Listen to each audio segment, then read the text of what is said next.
Welcome to an Ascent Life Podcast. I'm your host, Brandon Long, here with the mission to inspire 1 million people a day to live their very best lives and be the best version of themselves. That is living an Ascent Life.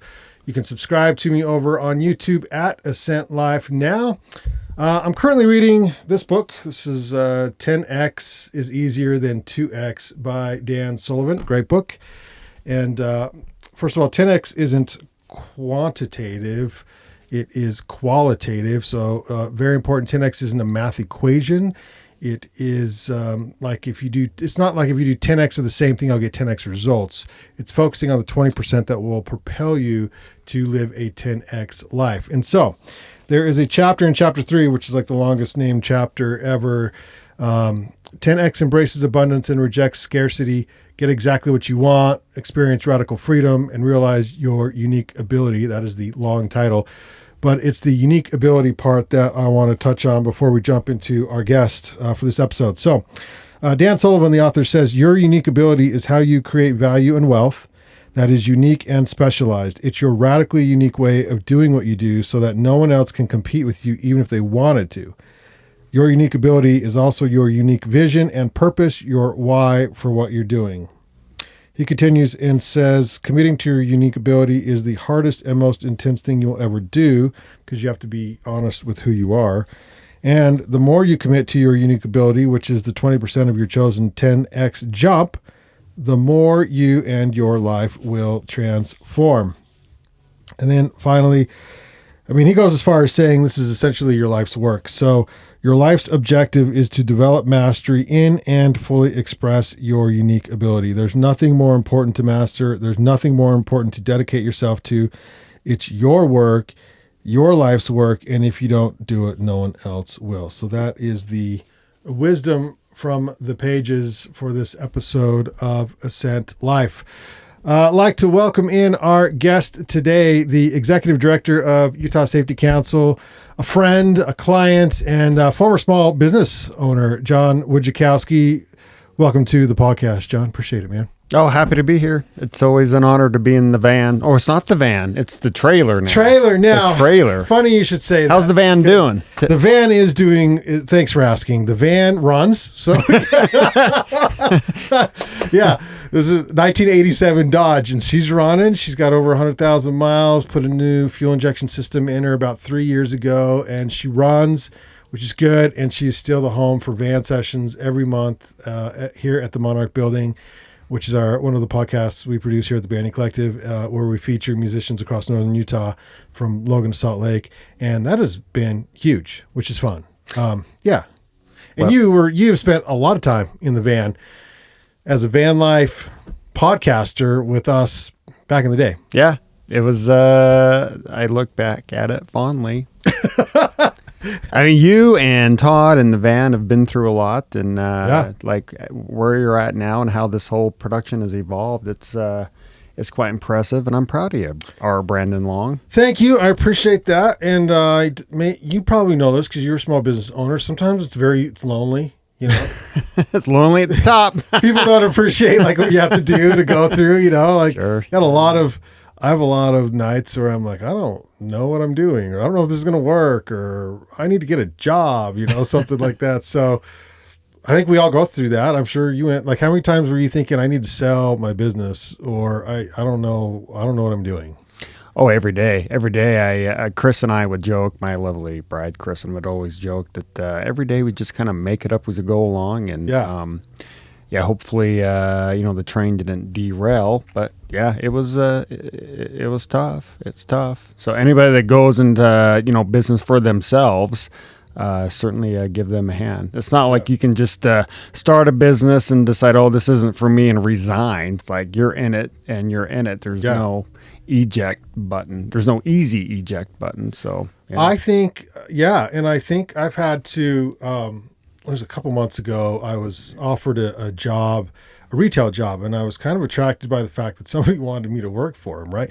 But then when I went and talked to him about it, there's zero flexibility, and I'm so used to now being my own boss and my schedule and being able to take my kids to school and seeing the dance performances and taking my kid to soccer and the soccer games. I'm like, I can't be that rigid now. Yeah. And then I told my wife, I think I'm unemployable. Like You're definitely an entrepreneur. You are definitely an entrepreneur. Like, I don't think I can just go. You know what I mean? Like, I don't know. I know exactly. Who the hell's going to hire me? Bro, like, well, I think I've been successful in that I am no longer employable. Congratulations on that. Congratulations on that. What I've learned is, after you come to that realization, the next trick, and I could never figure this out with my businesses, is that I always felt like I was not the owner, but I was self-employed.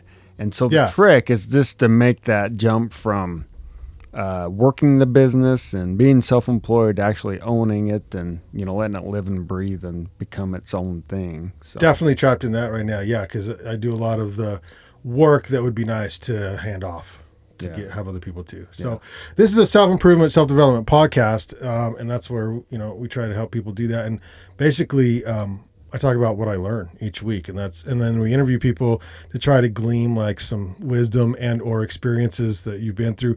But I want to know first and foremost, are you like self-development guy? Like, were you reading entrepreneurship or business books when you were doing that kind of a thing, or you're like, nope, never. That's never been my thing, right? Is and I know a lot of content exists for that, how to be a better person and 7 Habits, and back when I was coming up, it was Franklin Covey, and I don't even know if that exists. Yeah, I read that. I was an executive at Target. I was young, early 20s, and I read that book, and I'm like, this is brilliant. Yeah, I will say, as a young man, there are 2 quotes that were presented to me again when I was young that kind of stuck, and I just always kind of clung to those. Is clung a word? It is now. we have worded it, which is also not a word. Yeah, it seemed it just resonated with me, and I don't know where they came from. But the first was, and I'm not even 100% sure. I should have looked at it. I should have done my homework before. We don't require that here. Yeah. We're not employable. So. And I'm probably going to get it wrong, but it goes something to the effect of a foolish consistency is a hobgoblin of little minds. And so that stuck with me. I remember even before I had hit puberty. And, so over the years, it's kind of had different meanings for me. But now, right, just a foolish inconsistency is just, it's good for me not to cling to like old ideas or thoughts or the person I used to be, but just totally evolving and, becoming better. And so that saying has just always been something I've tried to, filter everything I do through. Where'd that come from? Do you remember? I don't know. I think it's, I want to say it's Emerson, but I'll have to look it up. Well, I hope so. I named my kid Emerson after the author, and he has no idea still of what it is, or he's 11, so we'll give him a minute. Yeah. I might have been his age when I heard it, and I'll be honest, the thing that I took a second look at the quote is the hobgoblin. It's like, what is a hobgoblin? Right, that'll stick with kids. Yeah, that sounds cool. What is a hobgoblin? And, do you remember what was the second quote? Yeah, the second one, I remember it was given to me on a piece of paper from a high school teacher. And I know it was Winston Churchill that said it. And again, I'm paraphrasing, but it goes along the lines of, in every man's life or woman's, he is figuratively tapped on the shoulder to do a thing suited to him and his talents. Mm-hmm. And what a tragedy if that opportunity comes and he is not ready or not prepared or not qualified. Or turns it down. Yeah, or turns it down. So in my mind, right, it's like, I need to be ready for anything. I don't want to be in a situation where like this is my shot and I can't take it because I'm not ready, not prepared, or I'm afraid. Yeah. So yeah. This is probably not what that quote was referring to, but I used to, I'm far from it now, but back when I worked at the outdoor program, we used to, I started this, it was like, outdoor program, we were staying, I was like, my body needs to be adventure ready. Adventure ready at all times. So that if anybody says, hey, I'm going to go do this thing, then I've got to be fit enough to go do the thing. And I would get invited on certain outings. One of them was like to summit this mountain in the Tetons, and I remember I could barely walk down. Coming down, my legs were so gone that I'm like, I can't. This is like I need to be in better shape. So when people call me to do the things, I'm adventure ready. That's good. I like it. That's if you remember our friend Matt Connors, I remember when he and I were doing a lot of running together, he said something along those same lines. I like your adventure ready better, but he would, because this sounds a little pretentious, but he says, yeah, fit people can do epic things, which is true. But yeah, but if you're not fit, you can't do the. The epic things change. I don't know what it turns into. The level of epicness, as you get older. But you in this book that I was talking about, I love the show with 10x is easier than 2x, and I'm putting this in the newsletter. So if you're not subscribed to the newsletter, it'll be in the show notes. But he talks about your unique ability, and so that's him saying, so that's like being tapped on the shoulder to do your thing or whatever. But your unique ability is defined as the one thing that you are going to do that no one else, you are the only person on the planet that wants to do the thing. Yeah. And if you don't do it, it's a tragedy because you're the only person who can do it. Yeah. There's a thing in life that you're suited to do, and you better be ready to do it. Yeah. So... Yeah. So, and that is for John, Executive Director of the Utah Safety Council. Still employed. Oh, you didn't. Yes, you are. Were you worried about being able to get, when you sold your business, were you worried like, I don't know if I'm employable? It's funny, but not funny. The first gig I had out of Striders was with the Cystic Fibrosis Foundation, and the executive director there, she was great and very graceful, and knew my background, but I told her I left because I told her those same things. I don't know if I'm employable because I would be doing things different than my way. And so I was blessed to get the opportunity at the Safety Council because the board of directors, they hired me and they've given me 6-7 years of autonomy to do my thing, and they keep me in check, but I'm employable if I'm in charge, I think I decided. So, yeah, and you've done well, at least according to the year-end awards. Financially, you're doing good, you're making moves. So thank you, and thank you for being there. And you've kind of been on this journey with me, Brandon. Through Striders and Safety Council, and so you're my guy, man. I'm like a gnat. just hang around there. I'm sure you mean that affectionately. I'm like head lice. In a good way, just won't leave. But I feel privileged to follow along with you. And I've learned a lot. I watch you and I learn a lot. I'm like, and you've developed a good team. And so you've done, it's been good. I think that comes from some of the business building history, Like, I don't think you would have been able to be as good at that now as if you didn't have a business in the past. Yeah, I feel like I've evolved as a leader and a business person, and I've certainly, I hope, evolved as a friend maker. And I don't want to admit this, but I've softened a little bit, and I'm not right. I know. Oh, there's some days, Brandon, where I just stay in and reflect and don't go do the thing out in the rain or the snow. But anyway. Yeah, I'm very proud of the Utah Safety Council team and what we've done. And, I kind of came into it with, like a turnaround CEO type philosophy. I mean, it was having some challenges financially and with programs. But yeah, we sold the building, bought a building. We've, infused some energy into what we do. And it feels like, the work that we're doing there matters, saving lives. And we teach a lot of defensive driving classes and, how to keep people safe in industrial settings. But, in the little world that we affect in Utah, I feel like we're making a difference. So, yeah. Well, unfortunately, I feel like that work will never end. Very true. It is very true. Yeah. Because, my goodness. The defensive drive. How do we get defensive driving into every high school? Into every. I mean, do we need like every 5-year like revisit? Like because the driving is rough, man. We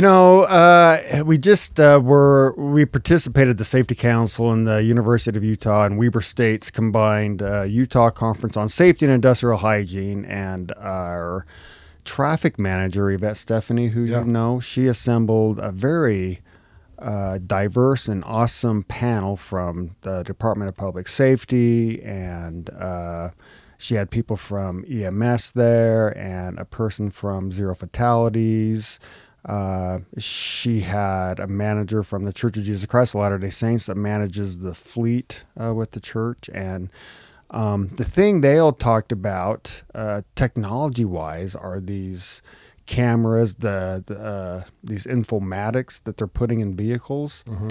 And some of the feedback early on with drivers was that they felt like Big Brother was watching them. And then the EMS guy spoke up and said, well, before I became leader in Utah for emergency medical services, I worked for a company that did the same thing in vehicles. And they turned it into a game, a competition.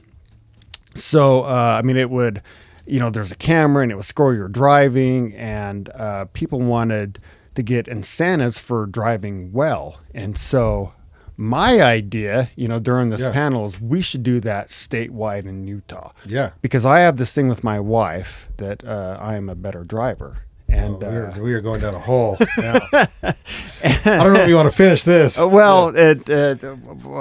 opened up Pandora's box. So So put a pause on on the panel. But I don't know with your insurance. With our insurance, they send you these black boxes if you want, and you plug them into your car. Mm-hmm. So we got 4 boxes, and we plugged them into my car, Kristen's car, and our kids. And we drove around for like a summer. We sent them back, and then the insurance company would send back a report as to who's the better driver and who gets a discount and who we're going to charge more on the premiums because of your driving. And so, again, I've been very vocal and confident that I am the best driver in the Wojo family. Yeah. But the report that I got from Progressive Insurance said I am the worst. Really? I am the worst. Yeah. I drive too fast and make some hard stops, and I don't stop all the way. And so I got the lowest score. Yeah. Kristen, of course, got the highest score.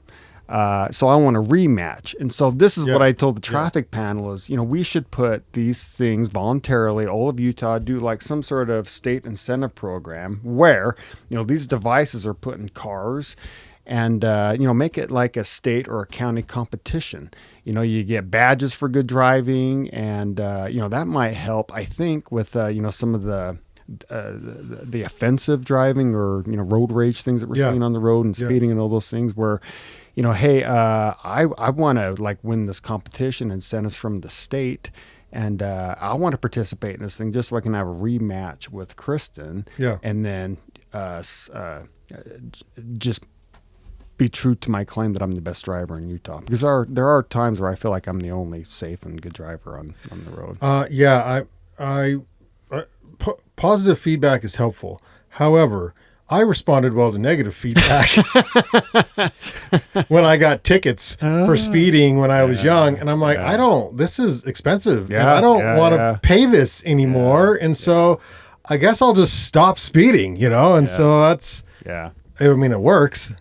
Well, I don't know the answer, but I will say, we deliver a very good 4-hour live defensive driving class through the National Safety Council. We at the Utah Safety Council, we probably host 15,000 drivers a year through this thing, and most of them are there because they have to be, because they got some sort of citation. They're excited to be there. They are very excited.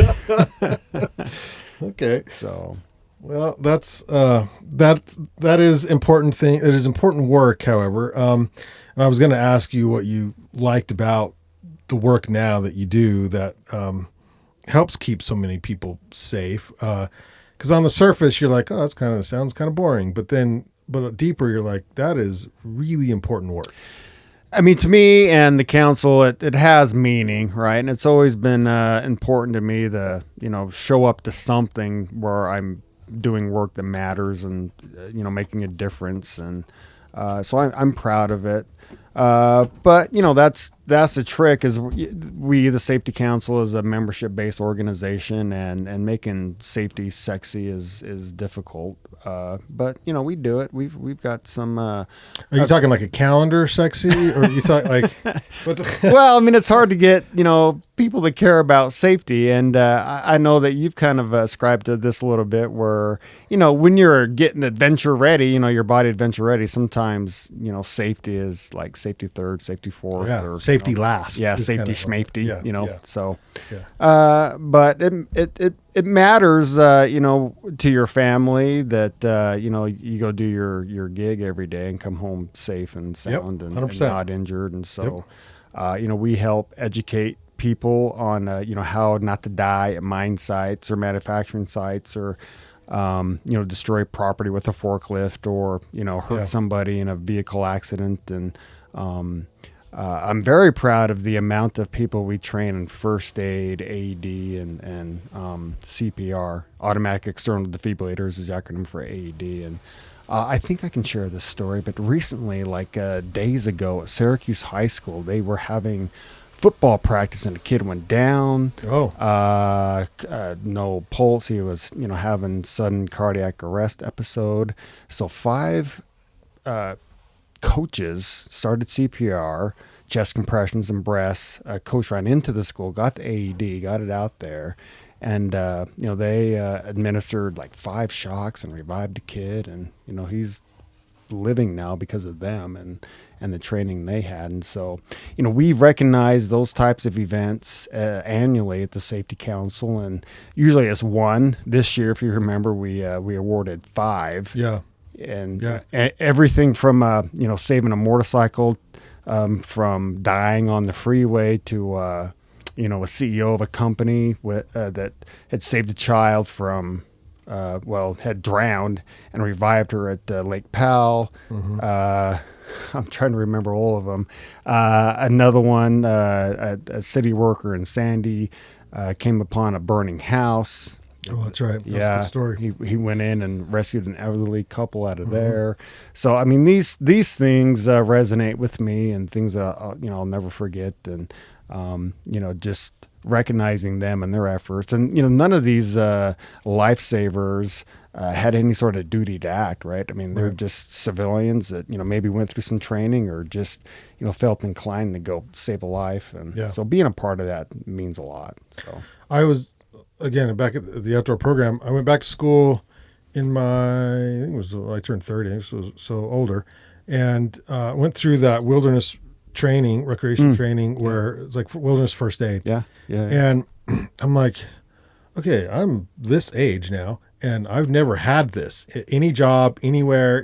This should be mandatory training at every job. I'm like, we're literally saving lives, or at least getting the information to act and know what to do.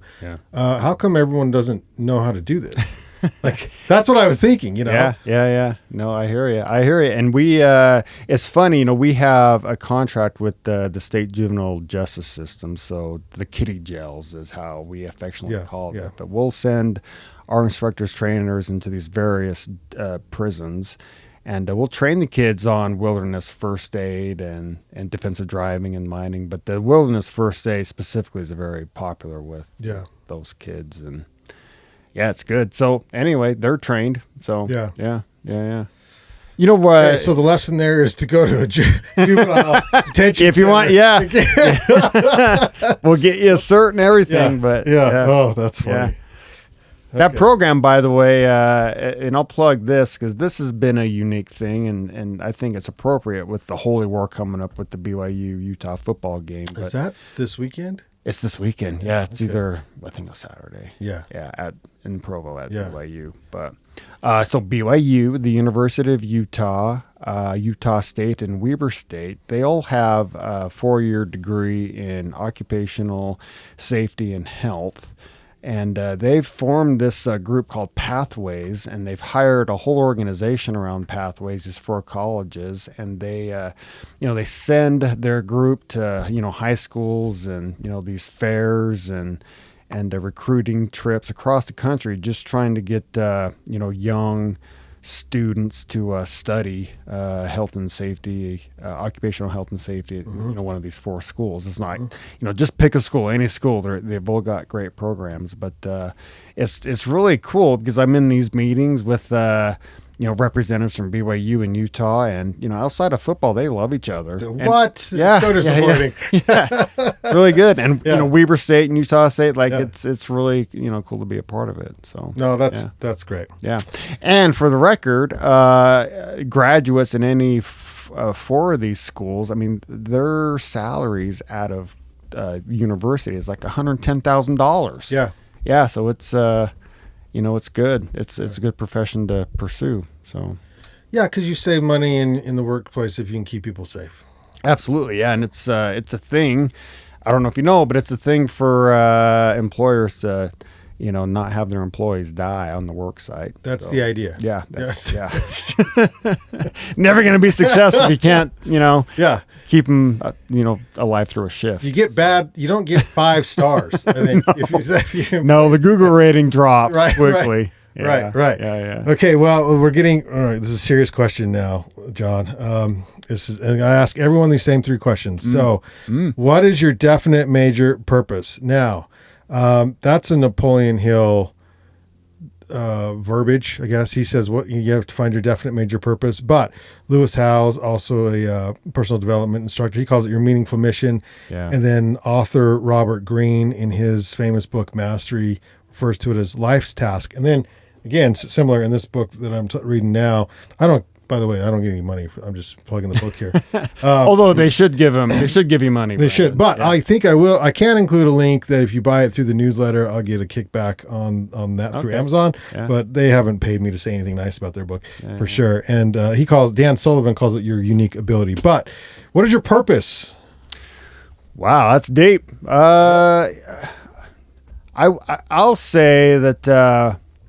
It's took me some time to figure this out, but I would say that everything that I do, I run through a filter of like 4 or 5, what's the word I'm looking for? Values, like life values. Yeah. And so, my purpose is to be there for my family, to be physically fit and healthy, to be free, to be financially well, and to have fun. And so I would say my purpose in life is just to live a life based on those values. Because there have been times, right, especially, with businesses and you get distracted, and I just become very unhappy if, one of those 5 values aren't being attended to. Yeah. So it's hard, if I'm ignoring my family, or, whatever I'm doing is affecting my health, or it's just there's not a means to an end financially, or if I'm not having fun. And so I have just learned that my purpose in life, and it might sound selfish, but I'm a better person. I'm a better father and husband and brother and uncle if I'm living life based on those values.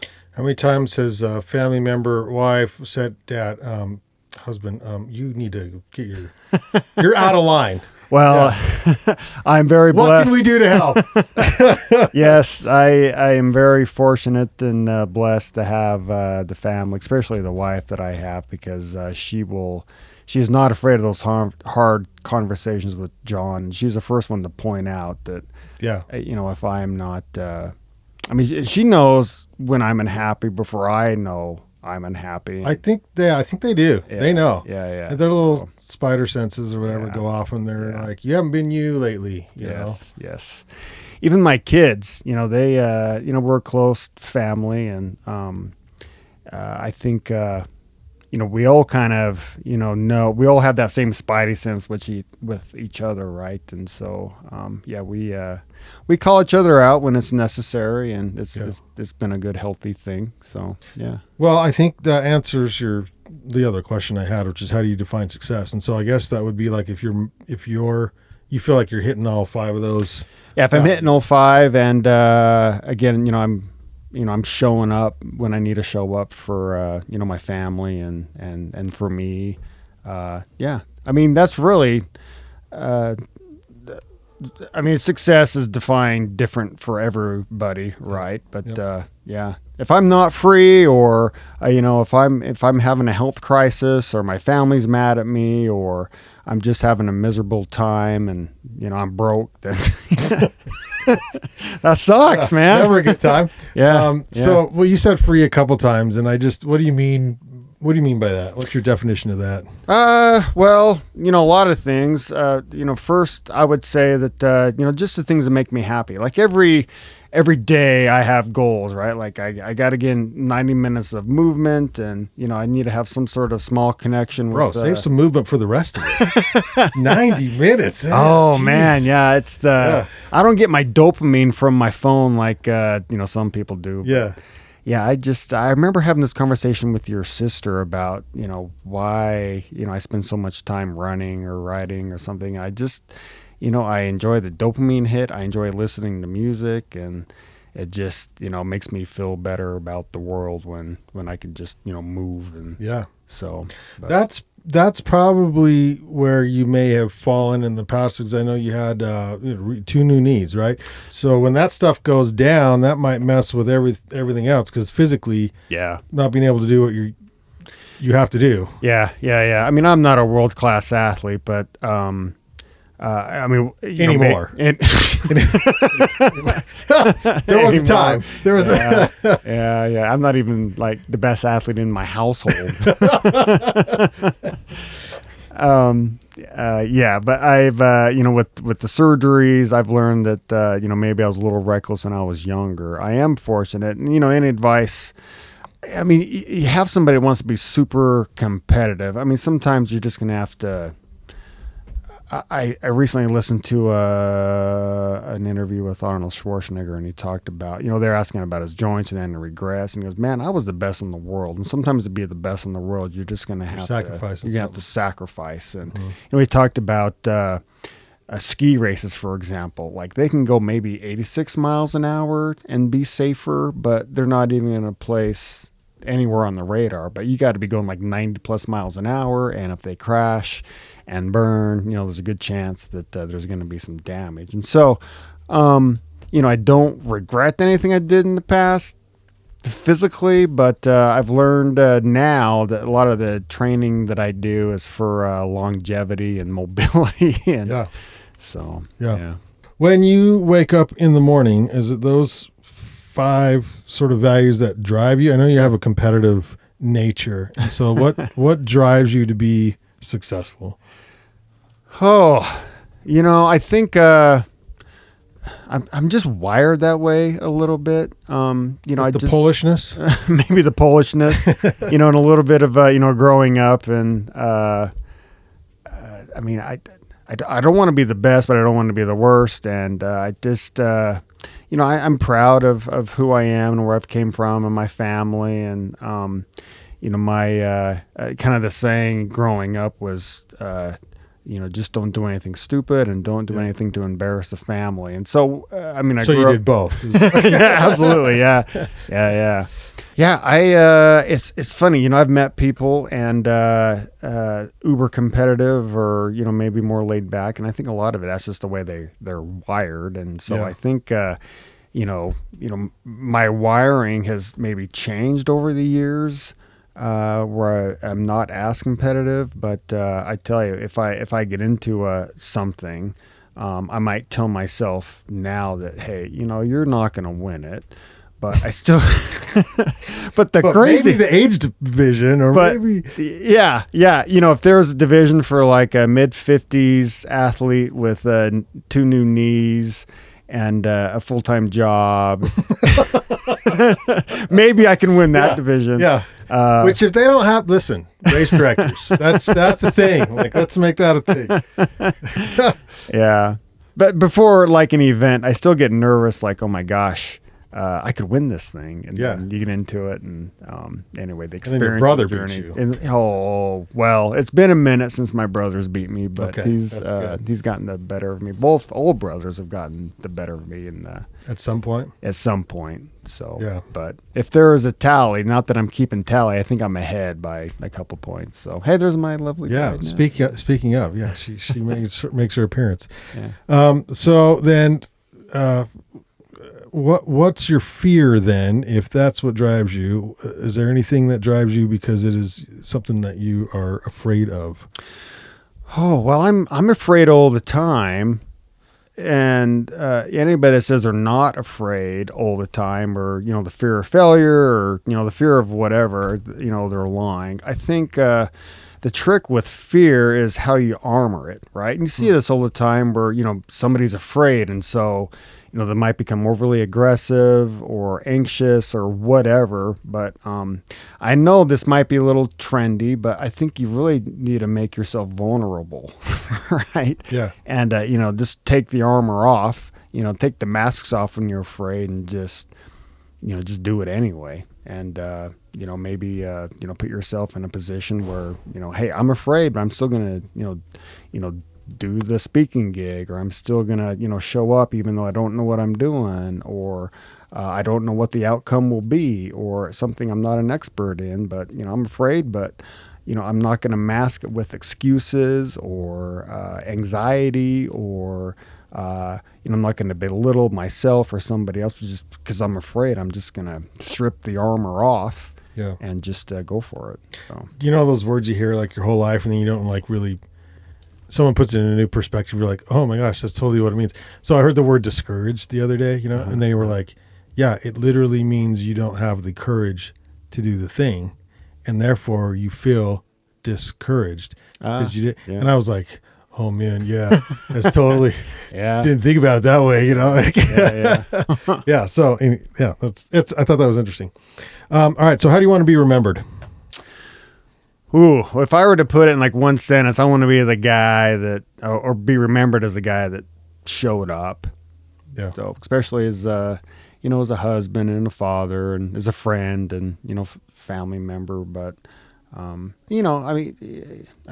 want to be remembered as, when we saw him, he was great, but it was always, doing his own thing. But yeah, I just want to, and Kristen will tell you, I've not always been that guy, but I am, making a conscious effort just to be there. So, yeah. It's important, and that's what the kids remember. Yeah. I don't want to be the guy that, when I'm dead, my kids are like, good God, why did he keep all this stuff? So I got to deal with that. Yeah. That's called hoarding. You got to. Yeah. Okay. Oh my gosh. Like we still, when we say we, I mean me, but just stuff from high school still, and books and journals and trophies and just stuff that doesn't mean anything. So anyway, I'll tell my kids I'll deal with that stuff before I'm gone. But if I don't, then just get rid of all. You're like, dude, you can totally go through all my journals because. Oh, totally. But just they need to keep the Eddie Vedder, Pearl Jam stuff, and any Tool stuff, and like the 2 crates full of like concert T-shirts. Just keep that in the family and pass it on forever. 100 years from now, they're going to be passing that down, which brings me to, I was thinking about this question when I knew I was going to have you on the podcast, and I'm like, what is his favorite band, Tool, or is it Pearl Jam? I can't remember. Where are we? The rankings change, but Pearl Jam or Tool are always at the top. Lately, I've enjoyed a band called Idols a lot, and if you don't know them, look them up. But there are like a lot of bands. They're very they're like post-punk, but I think a lot of their songs are very relevant to society, and I like them a lot. When you say Idols, IDLES. Okay, that's different because the number one music for children age 0 to 18, 15 right now is the K-pop Demon Hunters album. Idols is the song that Sugar Pop something. It is. I DJ'd a Halloween tent or treat last night, and the K-pop Demon Hunters were like every fifth or sixth song on the list, and no one got tired of it there because the kids love that stuff right now. But anyway, I had not heard of it. I'll tell you this quick story. My second favorite lesbian is Kara Swisher. Second favorite. Yep, that was good. Yeah. So anyway, I listened to her podcast on, and anyway, she's a big Tom Cruise fan. She likes these action movies, and oddly enough, like she and I have like a lot of the same tastes. So Kara, if you're listening, and she's not, but anyway, we've connected. But she was talking about how much she loves the K-pop Demon Hunters on Netflix. So I thought, I'm gonna check this out, and I checked it out, and I was like, oh no, this is not for me. You're not 12. Like what is this? Yeah. But however, that said, it's kind of like a Frozen. Like it's on so much in the background in the house when you have little kids that you can't help just osmosis. You learn all the songs or whatever. Yeah. So my kids have the K-pop. Its show is on consistently throughout the day at some TV somewhere. Yep. And then you just like, you find yourself like bebopping to one of the songs. Like, I like this song. Like, yeah, this is good. This is a good one right here. Yeah. That's interesting you say that. Have you experienced this? So with my kids, right, we grew up and same thing, they're playing stuff in the background or in the car, and you listen to it and you connect with it. So, when my kids were growing up, I developed an affinity for like Panic at the Disco and Miley Cyrus and 30 Seconds to Mars. But what I've learned is that the kids kind of grow up and they leave these bands behind. What? Yeah, and I kind of feel in the dustbin of their teens? Yeah. It was like it was, and it's not a thing anymore. We're not doing that. It's like, well, what about like 21 Pilots, Jessica? Like, we went to a couple shows and we connected as father, daughter, and go to this thing, and then like they're like 6 months later, it's like, oh yeah, I don't like them anymore. It's like, what? Yeah, I still love them. Yeah. Well, I think that started with the old rock bands where people of a certain age, baby boomers, they never stopped listening to Journey or whoever, like whatever rock band. They're good. They're good. Band. And then now you play that music and like, because it's good and it stands the test of time. That's why. Well, Chris and might disagree, or she might agree that Pearl Jam has always been the family band, and we've as a family we've all seen Pearl Jam together and Tool together. I've taken them, or I should say Chris has taken me to several Idols shows, and they may not love them as much as I do, but Turnstile's another one too that I've really gotten into. Okay. Yeah, if you've want to look those guys up. But, So then dream concert lineup, Dead or Alive would be, or performing or not performing would be. Oh, goodness. Well, definitely Tool and Pearl Jam. I'd have Idols and Turnstile there. If I could have Journey there, that'd be really cool. Neil Diamond. I would love to have Neil Diamond there. Yes. Maybe 1980s Motley Crue. I would love to have there. Whitesnake. I would love to have there. Beyonce, I think would be. Yeah. She's got a lot of love in the Wojciechowski family. So. Who else? The Who. I think The Who would be a good one. Kristen won't agree, but I love Sigur Rós.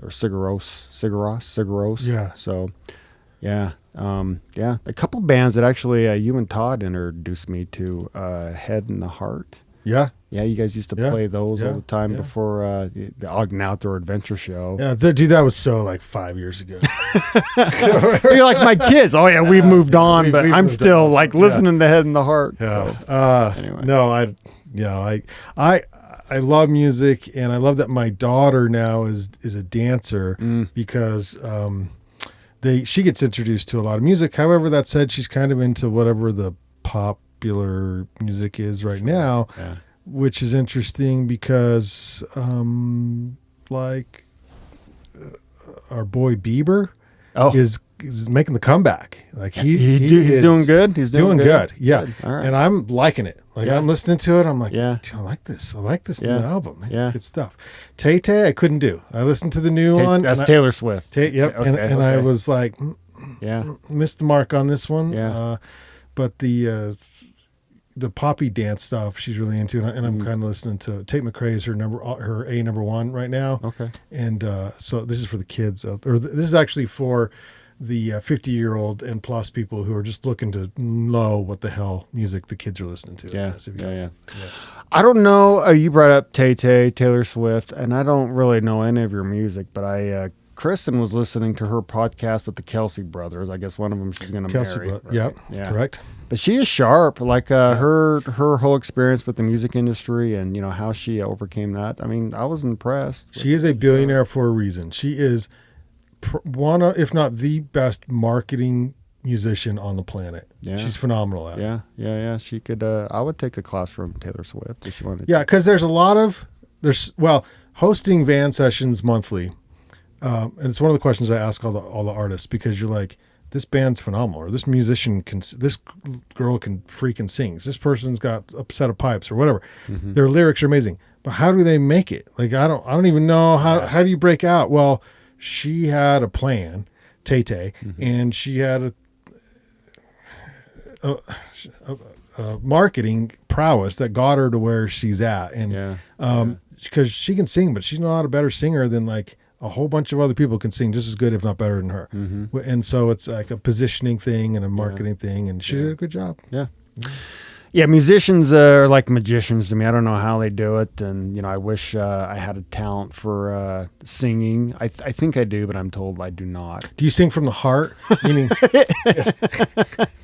it's like, my mom told me that one. My mom's a good singer. She'll hear this too, and I tell this story all the time. And she came in. I was singing at the top of my lungs one time. She comes in and she's like, "Brandon, you sing from the heart." That's very mom thing to say. Yeah. Very, your mom loves you. Yeah. Yep. And I appreciate that feedback. I'm like, okay. So, but you know what she didn't tell me?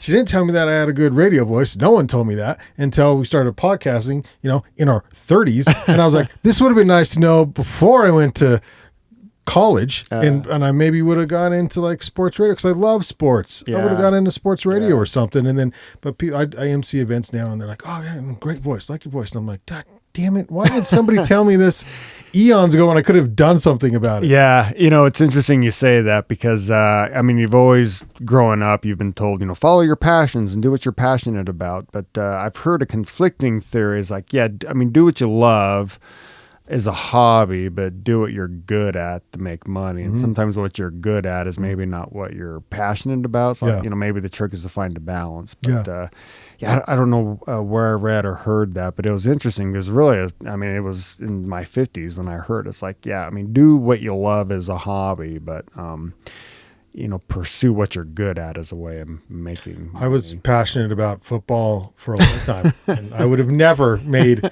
I didn't even make high school. Seemed like no. Yeah. I get it. When I was growing up, me and my brothers just wanted to be ninjas growing up. We were passionate about ninjas. That. Yeah. That's what we need. We need more passionate ninjas running around.